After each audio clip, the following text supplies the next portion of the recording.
এটা 40 কিলোমিটাৰ মই অকলে অকলে গৈ থাকিব লাগিব মানে মোষ্ট ডেঞ্জাৰিয়াছ ৰাস্তাত গাড়ী চলাই আছো গগুলত চালো একেবাৰে চিকেন নেকত আছো মই এতিয়া কোনো হাইৱে চাইৱে নহয় এডাল বনাই আছে গগুলডালে মোক লৈ গুচি আহিলে এফালে মই এতিয়া আহি আছো মই এতিয়া ঘূৰিও যাব নোৱাৰা হলো নতুন এটা ব্লগলৈ আপোনালোকক স্বাগতম জনাইছো মই বৰ্তমান আছো শিলিগুৰিত আজি আপোনালোকক এই যিটো ব্লগ হয় সেইটো দেখাম শিলিগুৰি টু যোৰহাটৰ যিটো যাত্ৰা হ'ব মই সেইটো দেখাম আপোনালোকে জানে যে মই সলো ট্ৰিপ কৰি আছো মই অকলে গাড়ী চলাই গোটেই ৱেষ্ট বেংগল সিকিম গেংটক সকলোখিনি ফুৰিলো অৱশেষত আকৌ আহি পেলাই মই এই শিলিগুৰিত পালোহি শিলিগুৰিত এইখন মোৰ গাড়ী হয় মই এইখন গাড়ীতে শিলিগুৰি টু যোৰহাট যাবলৈ মই গৈ আছো কি হ'ব কেনেকুৱা ধৰণৰ হ'ব কি এক্সপিৰিয়েঞ্চ সকলোখিনি আপোনালোকক ক'বলৈ গৈ আছো তেতিয়াহ'লে আপোনালোকে ভিডিঅ'টো চাই থাকক 15 ঘণ্টা 38 মিনিট দেখাই আছে 772 কিলোমিটাৰ যিটো ৰাস্তাইদি আহিছিলো যিটো চাৰ্কল পাম বুলি ভাবিছিলো সেইফালেদি গুগল মেপে নেদেখুৱালে আৰু যেহেতু গুগল মেপে নেদেখুৱালে সেইকাৰণে মোৰ যাবলৈও মোৰ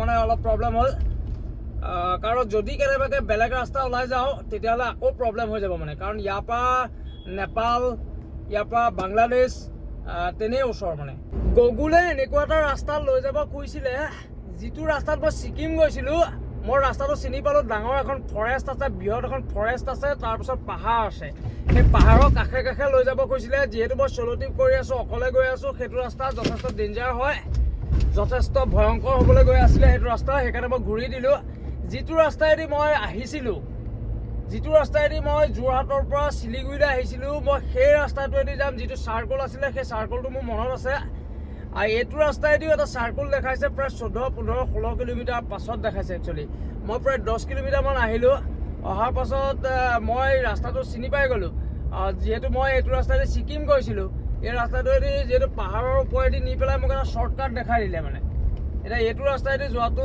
মই উচিত বুলি নাভাবোঁ যিহেতু মই ৰাতি আহিছোঁ এতিয়া ৰাতি 11 বাজি গ'ল 11:10 হৈছে গোটেই নাইট ড্ৰাইভ কৰিব লাগিব তাকো অকলে সেইকাৰণে এই ৰাস্তাটোত যোৱাটো মই উচিত বুলি নাভাবোঁ এখন নদী পাৰ হ'ব লগা হৈছে এই নদীখনৰ ব্ৰিজখন পাৰ হোৱাৰ পাছতে বাওঁ ছাইডে জলপাইগুৰি হয় এতিয়া জলপাইগুৰি হৈ যাম যিটো ৰাস্তাত আহিছিলোঁ সেই একেটা ৰাস্তাতে যাম এনেকুৱা ধৰণৰ যেতিয়া হাইৱে পোৱা যায় তেতিয়াহ'লে কোনো ধৰণৰ চিন্তা কৰিবলগীয়া একো নাই একচুৱেলি ইয়াতে তেলটো ভৰাই লওঁ ফুল টেংকি কৰি লওঁ ফুল টেংকি হ'লে কোনো ধৰণৰ টেনশ্যন নাথাকে ৰাস্তা যিহেতু গোটেই নাইট ড্ৰাইভ কৰিব লাগিব সেইকাৰণে ফুল টেংকি হৈ লওক এয়া ষ্টাৰ্ট হৈ গ'ল কিন্নৰৰ খেল আৰম্ভ হৈ গ'ল ৱেষ্ট বেংগল বুলি ক'লে মানে কিন্নৰ মেইন আৰু মই যিটো বুজিলোঁ এইখন যিখন মই এতিয়া দলঙত আছোঁ ইয়াতে যিখন নৈ বৈ গৈছে নদী বৈ গৈছে সেইখনক কয় টেষ্টা ৰিভাৰ ইয়াতে টেষ্টা ৰিভাৰ বুলি গুগল মেপত আহিছে এইখন একচুৱেলি উৎপত্তি হৈছে হিমালয়ৰ পৰা নৰ্থ ছিকিম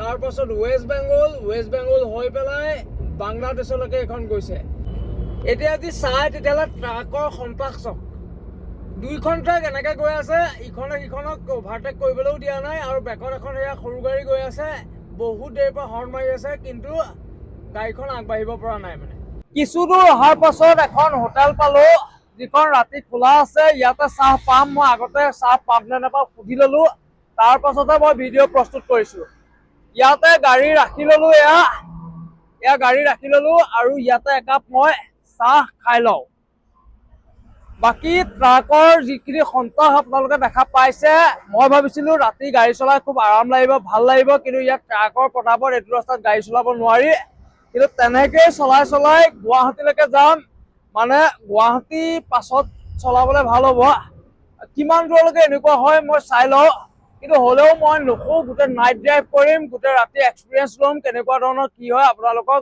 ৰাস্তা দেখাম আৰু জনাই গৈ থাকিম ইয়াতে একচুৱেলি চাহ ল'লোঁ প্ৰথমতে চাহ খালোঁ তাৰপিছত ভাবিলোঁ যে অলপ ভোক লাগিছে ৰুটি তাৰকা ল'লোঁ আৰু এটা আমলেট ল'লোঁ খাই পেলাই আকৌ যাত্ৰাটো আৰম্ভ কৰিম ফাইনেলি গুৱাহাটী বৰ্ড দেখি গ'লোঁ 389 কিলোমিটাৰ আছে গুৱাহাটীলৈ কিন্তু গুগল মেপত দেখুৱাইছে 359 কিলোমিটাৰ ফাইনেলি সোঁচাইডে সোমাব লগা হ'ল সোঁচাইডে 22 কিলোমিটাৰ এইটো ৰাস্তা কোচবিহাৰ ফালাকাটা শালবাৰী মাথা চাথা বেয়া হৈ গুচি গৈছে কোনো নাই কোনো হাইৱে চাইৱে নহয় এডাল বনাই আছে গুগলডালে মোক লৈ গুচি আহিলে এইফালে মই এতিয়া আহি আছোঁ মই এতিয়া কেলা ঘূৰিও যাব নোৱাৰা হ'লোঁ 330 কিলোমিটাৰ আছে আৰু গুৱাহাটীলৈ ইয়াৰ পৰা একচুৱেলি গুৱাহাটীলৈ ইয়াৰ পৰা 330 কিলোমিটাৰ আছে একচুৱেলি মই গুৱাহাটী নামে যোৰহাট মাৰিব লাগিছিলে নেকি ঠিক নাই দেই এতিয়া ৰাস্তা হৈছে এইটো কণ্ডিশ্যন। 40 কিলোমিটাৰ পাছত ৰাইট টাৰ্ণ দি আছে কেলা। এইটো ৰাস্তাত এতিয়া 40 কিলোমিটাৰ মই অকলে অকলে গৈ থাকিব লাগিব মানে। মষ্ট ডেঞ্জাৰিয়াছ ৰাস্তাত গাড়ী চলাই আছোঁ। গুগলত চালোঁ, একেবাৰে চিকেন নেকত আছোঁ মই এতিয়া। একেবাৰে বাংলাদেশৰ কাষত আছোঁ, অকলে অকলে আছোঁ। একদম বাংলাদেশ এটা চাইডে, বাংলাদেশ এটা চাইডে ভূটান, একদম মাজত আছোঁ মানে। বাংলাদেশলৈ ইয়াৰ পৰা খুব বেছি 10 কিলোমিটাৰ হ'ব, খুব বেছি 10 কিলোমিটাৰ হ'ব চাগে। মই যেতিয়া গুগলত এতিয়া চালোঁ, মই আচৰিত মানে। মই ক'লো নহয় এইটো ৰাস্তাত কেলৈ আহিলোঁ বাৰু। এতিয়া উপায় নাই। 325 কিলোমিটাৰ আছে, 6 ঘণ্টা 45 মিনিট দেখাইছে। আছোঁ বাংলাদেশ বৰ্ডাৰ একেবাৰে ওচৰত মানে। তাকো ৰাস্তা ইয়াত কনষ্ট্ৰাকশ্যন হৈ আছে। আহোঁতে এইটো ৰাস্তাত যিহেতু মই অহা নাছিলোঁ, মোৰ মাথাডাল বেয়া হৈ গৈছে। এনেকুৱা এটা লং ট্ৰিপত এডাল মানে হাইৱে দি আনিব লাগে ভাই। এইটো হাইৱে বনাই আছে, কিন্তু কেলা কনষ্ট্ৰাকশ্যনে হৈ আছে। এইটোতো বনি শেষ হৈ যোৱা নাই। তাতে মই আছোঁ বাংলাদেশ বৰ্ডাৰ ওচৰত। ৰাস্তা আহি আহি এনেকুৱা আকৌ এনেকুৱা সৰু ৰাস্তা পাই গ'লোহি। গোটেই ৰাস্তাটো বনাই আছে, 4 লেন বনাই আছিলে। 4 লেন বনাই থকাৰ পাছত এনেকুৱা ৰাস্তা পালোহি। এইবোৰ মই নিজে ইচ্ছা কৰি অহা নাই, গুগলে আনিছে, মই গুচি আহিছোঁ। সেইকাৰণে গুগলৰ ওপৰত ভৰসা কৰি পেলাই আহিবলৈ হ'লে কেতিয়াবা ঠগো খাই যাব লগা হয়। গাইজ মই ব্ৰেক বেছিকৈ নাই মৰা আৰু, কাৰণ ৰাস্তা যিটোহে, মই কেনেকৈ হাইৱেটো পাওঁ মই সেইটো চিন্তা কৰি আছোঁ। ৰাতি 3:14 হৈছে। মই এতিয়া আলিপুৰদুৱাৰ টাউনত গাড়ী চলাই আছোঁ। দিনত হ'লে এইটো ৰাস্তা বৃহৎ ভিৰ হ'ব। এতিয়া কোনো নাই, অকল মই আছোঁ। সেই আগফালে সেই গাড়ীখন আছে, আমি দুখনহে আছোঁ। এইখন চকীতে ইমান পাতল ৰাস্তা যেন একদম কেলা পাহাৰহে যেনিবা। একদম পাহাৰৰ নিচিনাকৈ গাড়ী চলাব লগা হৈছে। এইটো কিবা গেংটকত গাড়ী চলাই আছোঁ যেন অনুভৱ হৈ গ'ল মোৰ মানে। 170 মিটাৰ পাছতে হাইৱে পামগৈ। টেমা মোৰ গৰম হৈ গৈছে। আকৌ মই একেটাই এনেকুৱা থাৰ্ড ক্লাছ ৰাস্তা এটাই পালোঁ মানে। আকৌ মই 39 কিলোমিটাৰ যাব লাগিব। মই এনেই ফূৰ্তি কৰিলোঁ গাইজ। এনেকুৱা থাৰ্ড ক্লাছ ৰাস্তা এটা আকৌ পালোঁ মানে। মই যোৰহাট টু শিলিগুৰি যিটো যাত্ৰা আছিলে, যোৰহাটৰ পৰা মই যেতিয়া শিলিগুৰিলৈ আহিছিলোঁ, তেতিয়া মই এনেকুৱা ৰাস্তা টোটেলি পোৱা নাছিলোঁ মানে। গোটেই ৰাস্তাই ভাল আছিলে। এইটো ৰাস্তাই নহয়, এইটো কমপ্লিট বেলেগ ৰাস্তা এটাই গুগলে মোক লৈ গুচি আহিলে মানে। এইটো ৰাস্তাত মই অহাই নাই মানে। মই এনেকুৱা ৰাস্তা পোৱাই নাই। গোটেই ৰাস্তাটো ভালেই আছিলে। এইটো যদি ভিডিঅ' আপোনালোকে যেতিয়া চাব, তেতিয়া গম পাব যে এনেকুৱা থাৰ্ড ক্লাছ ৰাস্তা মই পোৱা নাছিলোঁ।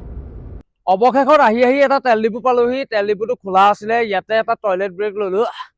ইয়াৰ পাছত শ্ৰীৰামপুৰ যিখন গেট হয়, সেইখনলৈ মাত্ৰ 30 কিলোমিটাৰ আছে। 30 কিলোমিটাৰৰ পাছত অসম পাই যামগৈ। এইটো যিটো ৰাস্তাই যাম, এইটোৱে একদম চিধা চিধি ৰাস্তা। এইটোৱে একমাত্ৰ ৰাস্তা যিটো অসম যোৱা। বাকী গুগলে যিখিনি ৰাস্তালৈ আনিলে, যিটো ৰাস্তাইদি মোক আনিলে, সেই ৰাস্তাটো একচুৱেলি শ্বৰ্টকাট দি গুগলে আনিলে। সেইকাৰণে এটা ভগা চিগা অদৰকাৰী ৰাস্তাইদি মই যাত্ৰাটো কৰিব লগা হ'ল। মই যদি দেখাওঁ তেতিয়াহ'লে একমাত্ৰ এই গাড়ীখনৰ কাৰণে মোৰ সেই সাহসটো হ'ল, নহ'লে মোৰো অৱস্থা বেয়া হৈ গ'লহেঁতেন। এই গাড়ীখন লগত আছে আৰু মই অকলে।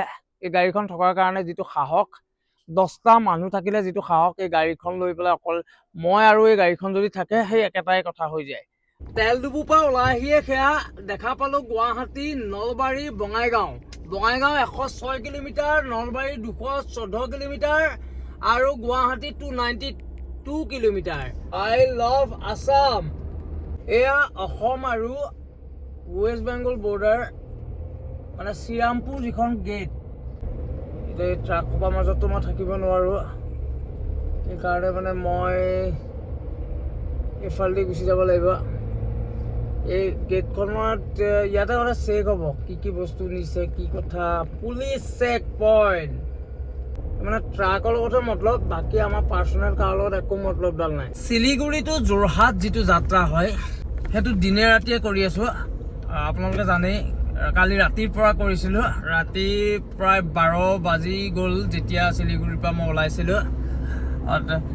মই যদি এটা কথা কওঁ, যিটো যাত্ৰা আছিলে যোৰহাট টু ৱেষ্ট বেংগল, তাৰ পাছত ছিকিমৰ কথাটো বাৰু মই বাদ কৰিলোঁ, কাৰণ সেইখন এখন পাহাৰীয়া ৰাজ্য হয়।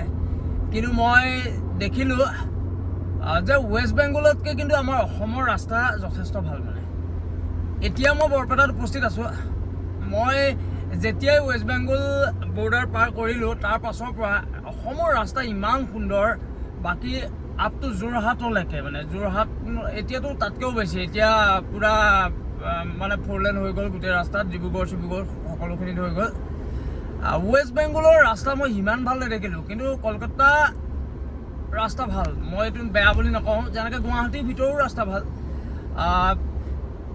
মানে এই কথাটো মই এইটো কাৰণে ক'ব পাৰিছোঁ যিসকল মানুহে ট্ৰেইনত গৈছে বা ফ্লাইটত গৈছে তেওঁলোকে বুজি নাপায় সেইটো কথা যিসকলে ৰাস্তাইদি গৈছে প্ৰথমবাৰৰ কাৰণে ৰাস্তাইদি গৈছোঁ আগতে ট্ৰেইনে গৈছোঁ ফ্লাইটে গৈছোঁ ময়ো ভবা নাছিলোঁ যে অসমতকৈ মই ডেভেলপ বুলি ভাবিছিলোঁ অসমতকৈ অভিয়াছলি ডেভেলপ হ'ব পাৰে মই নাজানো কিন্তু মই গাড়ী চলাই যিটো অনুভৱ কৰিলোঁ কাৰণ মই বাই ৰোড গৈছোঁ নিজে চলতি অকলে গাড়ী চলাই আপোনালোকে জানেই যিটো মোৰ এক্সপিৰিয়েঞ্চ মই সেইটোহে ক'ব বিচাৰিছোঁ আপোনালোকক যে ৱেষ্ট বেংগলতকৈ কিন্তু অসমৰ ৰাস্তা বেছি ভাল বৰ্তমানলৈকে মই যিটো কম্পেৰিজন মই যদি কৰি চাওঁ তেতিয়াহ'লে মই কাৰণ বাহিৰত গৈ পেলাই মই যিটো ৰিজাল্ট পাইছোঁ কাৰণ মই যিহেতু অসম পালোহি মই এতিয়া বৰপেটাত আছোঁ যথেষ্ট ভাল অসমৰ ৰাস্তা ভাল মানে কিন্তু মই বাছত মই দিল্লীও গৈ পাইছোঁ দিল্লী গুজৰাটো মই গৈ পাইছোঁ মুম্বাইতো মই গৈ পাইছোঁ তাৰ কথা বেলেগ সেইখিনি ৰাস্তাই বেলেগ